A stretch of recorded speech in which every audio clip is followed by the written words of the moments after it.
गुबुन रायजोआव खामानि मावनो थांनानै फिन सासे बर' सुबुङा गोमादों। अनसुलि बिनानावा गाबै गाबै गोमानाय बिदाखौ मोननो हास्थायदों।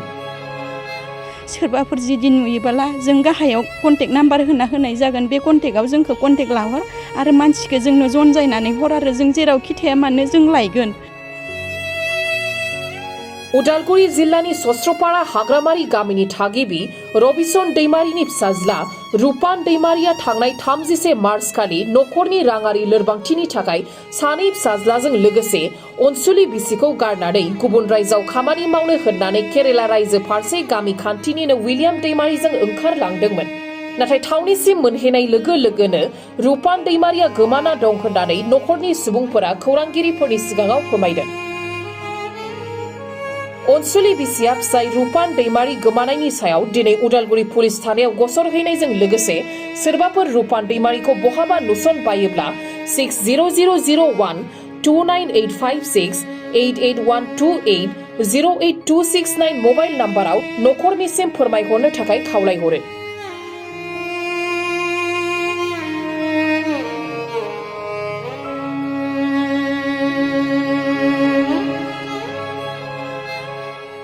बे न'निफ्राय 31 तारिखआव ओंखारलांनाय आरो ओंखारलांनायबा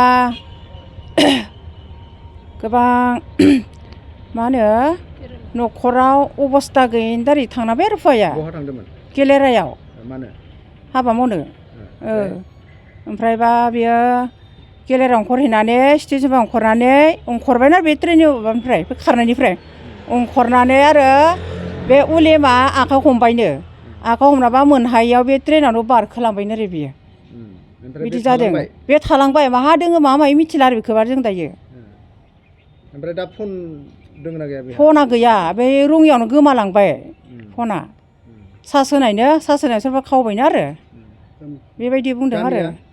जोंनिया सामथाबारि बबे डिस्ट्रिक्ट?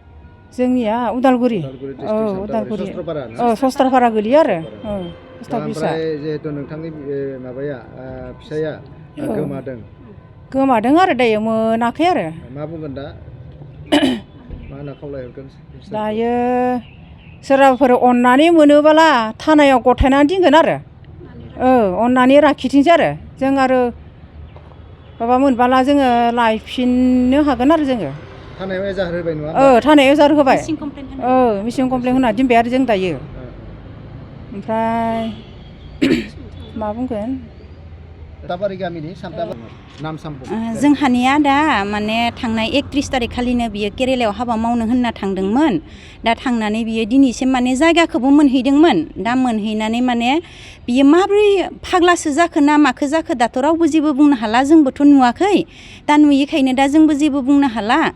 दा बियो जाय मानसिजों थांदोंमोन उइलियाम बसुमतारी, बे उइलियाम बसुमतारीयाबो हमदोंमोननो लाखिदोंमोननो, खिन्थु लाखिनो हायासै। बिनि आखाइनिफ्राय सास्रि खनानै बियो ओंखारनानै थांबाय। दा थांनानै बे ट्रेनावनो गाखोफिनदों होननानै नुदों आरो बियो।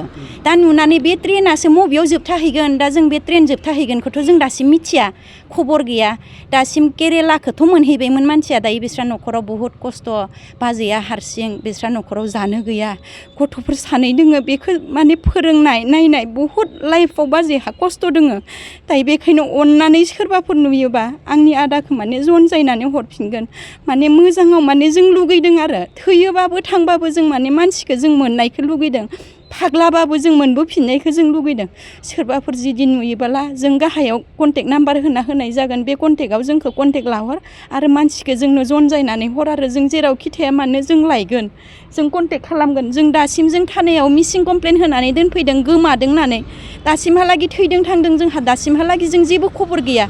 खिन्थु मोनगोन ना मोना जों बेखौबो दासिमहालागै बुंनो हाया। खिन्थु मानसिया केरेलाखौ मोनहैदों आरो दिनैदों जोङो बेखौ खबर मोननाया रबिबार खालि माने 4टासोआव जों खबर मोनदों आरो रबिबार खालि जोङो बेखौ 4टासोआव जों खबर मोनदों। बिनि उननिफ्रायनो दिनैसिम दिनै मंगलबार जाफैबाय मंगलबारसिम जों दिनैसिम जेबो खबर मोनफिनाखै बिसिमल' आरो उइलियाम बसुमतारिजों बियो थांदोंमोन आरो बेजों सानै दंबावो आरो मिरिपारानि उइलियाम बसुमतारिजों बियो थांदोंमोन दा उइलियाम मोनाथ' दासिम गोथाङैनो दोङो मोजाङैनो दोङो खिन्थु आदायासो माने गेजेर ससेयाव लामायाव माने फाग्ला जालांखो ना मा जालांखो बे जायगाखौ मोनहैनानै आदाया खारदों आरो खारनानै दासिम आदाखौ नागिरनानै मोनाखै आरो दा बे बालाखाट स्टेसन होननानै दायो मानसिफोरा बुंहरदों बे बालाखाट स्टेसनावनो ओंखारनायमोन बिनिफ्राय मासिम थांखो मबेयाव थांखो दा रावबो मिथिया आरो सोरबाफोर अननानै जुदि नुयोबोला जों गाहायाव कन्टेक्ट नाम्बार होनानै दोनगोन